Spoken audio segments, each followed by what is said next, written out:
There's other beautiful expressions. This is another one from Hanuman. A little bit later on, he allowed himself to be captured by Ravana, the evil Rakshasa. And Ravana was asking him about Ram. And he said about Ram many things. He said he could destroy warriors and all that. But he said, withdrawing all the worlds together with all beings, both moving and unmoving, the mighty Ram is capable of creating them again. Moving and unmoving is a way of saying the whole creation. It's very common throughout the Vedic literature. Satchara Charam, we all know that expression. And he was saying basically that Ram could create the universe, he could destroy the universe. You could say that a great warrior could destroy everything.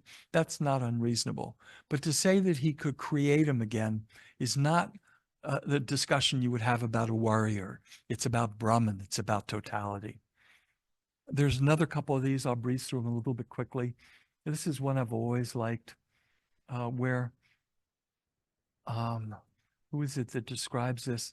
I'm forgetting right at the moment. It was in the beginning, I think, in a general description of Ram. And they said he is always approached by the wise, as is the ocean by the rivers. It's a beautiful description of what happens every day.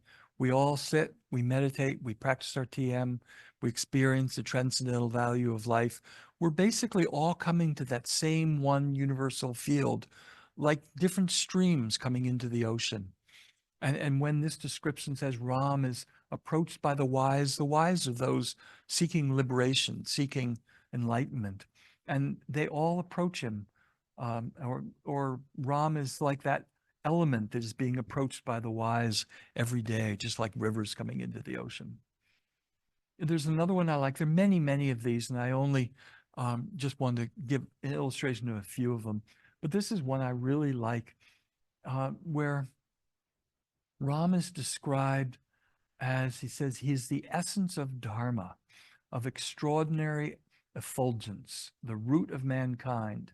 The other citizens are the flower, fruit, leaf, and branches of him. It's just like Mahari's description of the sap in the tree. The sap is that universal element that permeates all aspects of the tree. It permeates the leaves and the branches and the stem and the trunk and the flowers and all of that.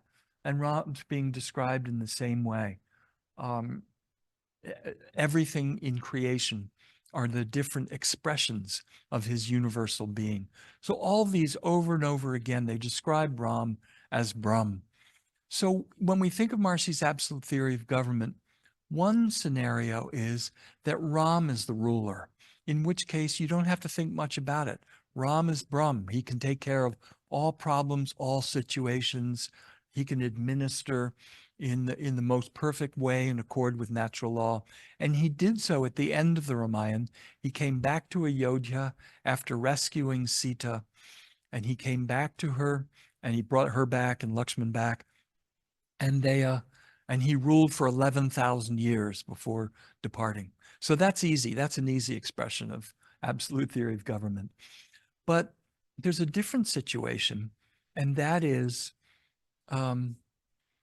that while he was gone, while he was in the forest, Ayodhya was actually a beautiful place. It was all in accord with natural law. It was all functioned beautifully under the government of Ram's brother, Bharat, and it worked quite well. If you read the text of the Ramayana, you read all about the lamenting of the citizens.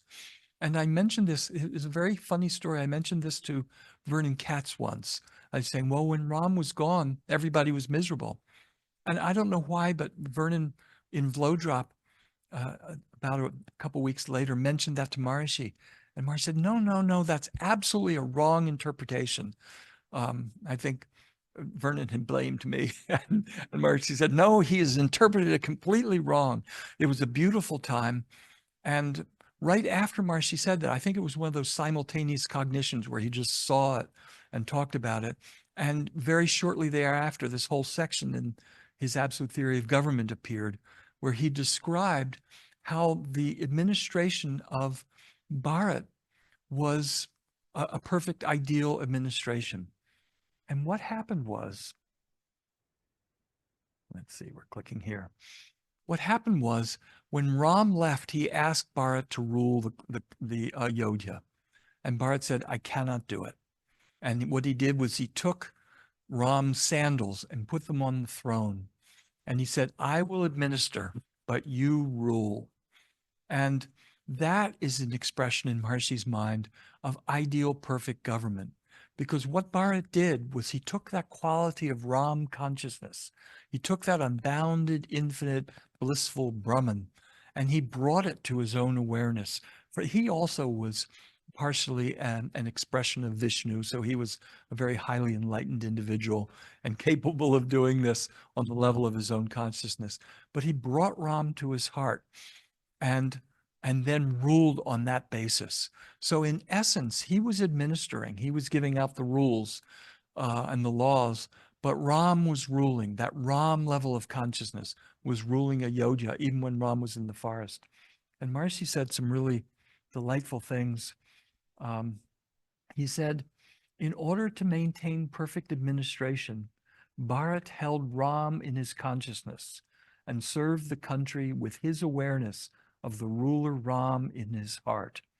His awareness upheld the eternal ruler Brahm, the infinite organizing power of natural law, which eternally rules the universe with perfect order and without a noise.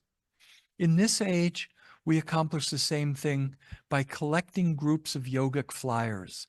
A group of 7,000 or 8,000 or 10,000 people would create an indomitable influence of natural law in the collective consciousness, and that would be reflected by whoever was the leader.